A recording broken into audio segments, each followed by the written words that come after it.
जय हिंद दोस्तों। इस वीडियो में हम जीव विज्ञान से संबंधित जीवोत्पत्ति और कोशिका विज्ञान के वन लाइनर क्वेश्चंस को रिवाइज करेंगे। तो चलिए शुरू करते हैं। हमारा ब्रह्मांड किससे बना है? पदार्थ और ऊर्जा से। सजीव पदार्थ के संयोजन में कितने तत्व भाग लेते हैं? 27 तत्व। सजीव पदार्थ के संयोजन में जो शीर्ष 4 तत्व हैं वो औसतन किस प्रतिशत मात्रा में मिले होते हैं?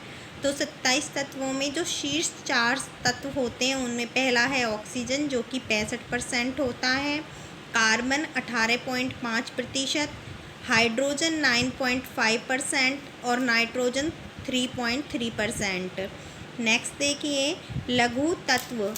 ये तो शीर्ष 4 तत्व थे। अब हम बात करते हैं जो लघु तत्व हैं कैल्शियम और फास्फोरस, वो सजीव पदार्थ के संयोजन में कितना योगदान देते हैं? तो जो कैल्शियम है वो 1.5% और फास्फोरस 1%। सजीव पदार्थ कार्बनिक तथा अकार्बनिक नामक 2 प्रकार के यौगिकों से बने होते हैं।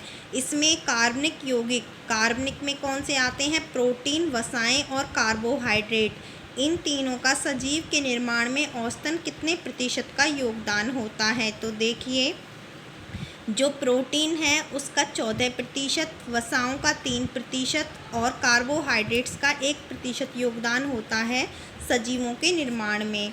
आगे देखिए स्टैनले मिलर ने जीवन की उत्पत्ति संबंधित ऑपेरिन की परिकल्पना के संचालन हेतु किन पदार्थों के संयोजन से अमीनो अम्ल और सरल शर्करा आदि कार्बनिक पदार्थ का निर्माण किया था? इन्होंने लैब में निर्माण किया था अमीनो अम्ल का और सरल शर्करा का। तो इन्होंने क्या क्या चीज़ें जब यूज की थी? तो देखिए मीथेन, हाइड्रोजन, जलवाष्प, अमोनिया और उसके साथ ही विद्युत ऊर्जा की उपस्थिति थी। नेक्स्ट देखिए किस विज्ञानी को विज्ञान, जीव विज्ञान और जंतु विज्ञान तीनों का ही जनक माना जाता है? तो ये थे एरिस्टोटल यानी अरस्तु, जिनका समय काल था 384 से 322 बिफोर क्रिस्ट। जीवाश्मी का जनक, यह उपमा किसे प्रदान की गई है? तो जीवाश्मी का जनक जो उपमा है वो दी गई है लियोनार्डो डी विंसी को। नेक्स्ट देखिए जेड डीएनए की खोज किसने की थी? तो जेड डीएनए की खोज नॉर्डहिम थावेग ने 1984 में की थी। डॉक्टर हरगोविंद खुराना के नोबेल पुरस्कार जो मिला था वो किसके लिए मिला था डॉक्टर हरगोविंद खुराना को? तो आनुवांशिक कोड की खोज के लिए। नेक्स्ट देखिए डीएनए के गतिशील व स्थान बदलने वाले खंडों को कौन सी संज्ञा प्रदान की गई है? तो जो डीएनए के गतिशील और स्थान बदलने वाले कोड होते हैं उनको हम क्या कहते हैं? ट्रांसपोजोन कहते हैं। ट्रांसपोजोन। सर्वप्रथम किसने परखनली में डीएनए का संश्लेषण किया था? तो परखनली में डीएनए का संश्लेषण किया था कॉर्नबर्ग ने।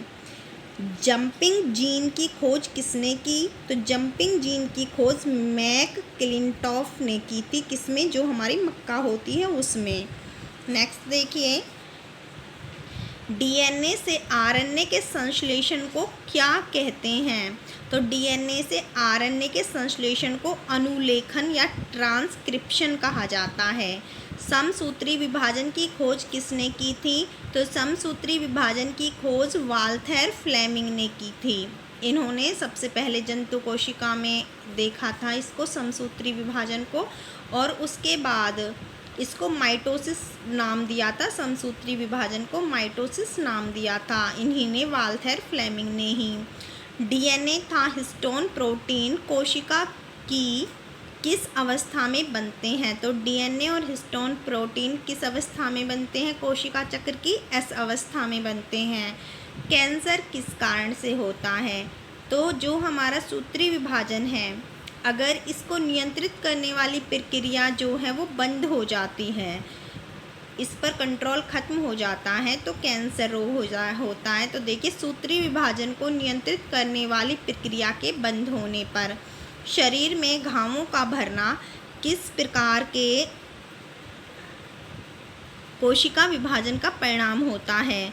तो घाव भर रहे हैं, तो कौन सा विभाजन है? सूत्री विभाजन है, क्योंकि नई कोशिकाएं बन रही हैं। जाइगोट में किस प्रकार का कोशिका विभाजन पाया जाता है? तो जाइगोट में भी सूत्री विभाजन पाया जाता है। अर्धसूत्री विभाजन की खोज किसने की थी? तो अर्धसूत्री विभाजन की खोज फार्मर था मुर्रे ने की थी। विनिमय यानी क्रॉस ओवर जो होता है वो किस अवस्था में होता? पैचिटीन में।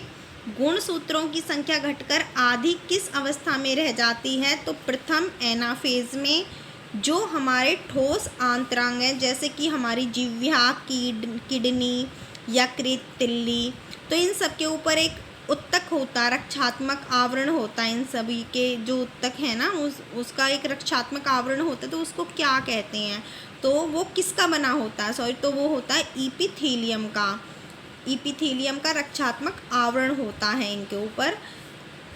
कैरोलस लीनियस ने वर्गीकरण की कुल कितनी इकाई बताई थी? तो कैरोलस लीनियस ने वर्गीकरण जब किया था तो 6 इकाई बनाई थी वर्गीकरण की। कौन कौन सी थी? इनका आप क्रम लर्न रखिएगा, क्योंकि इसके क्रम पूछ लिए जाते हैं।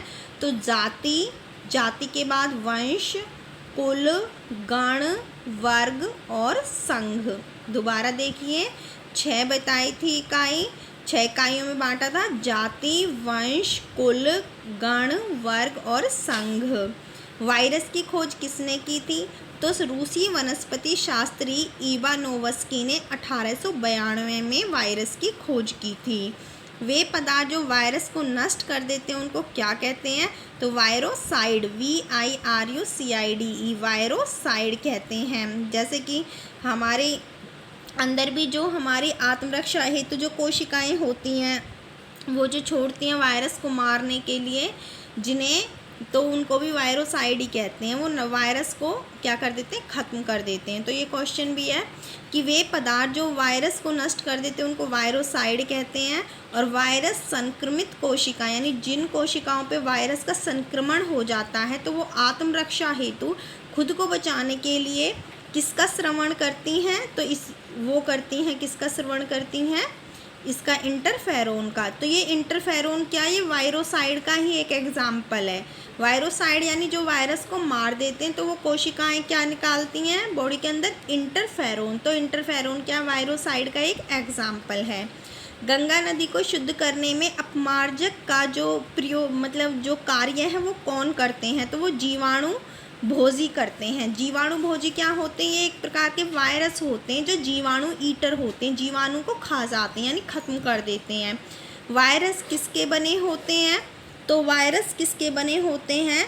न्यूक्लियो प्रोटीन के बने होते हैं। किसके बने होते हैं? वायरस न्यूक्लियो प्रोटीन के बने होते हैं। किस RNA में एंटीकोडोन पाया जाता है? तो एंटीकोडोन पाया जाता है tRNA में। क्लोवर लीफ मॉडल स्थानांतरण RNA जो है, तो उसकी खोज और अध्ययन उसका सर्वप्रथम किसने किया था? रॉबर्ट होली ने। क्लोवर लीफ मॉडल स्थानांतरण RNA, तो इसका किसने किया था अध्ययन और खोज? रॉबर्ट होली ने। प्रोटीन निर्माण के लिए आदेश कौन देता है? तो प्रोटीन बनाने का आदेश कौन देता है? हमारा DNA देता है। ठीक है, धन्यवाद and thank you for watching.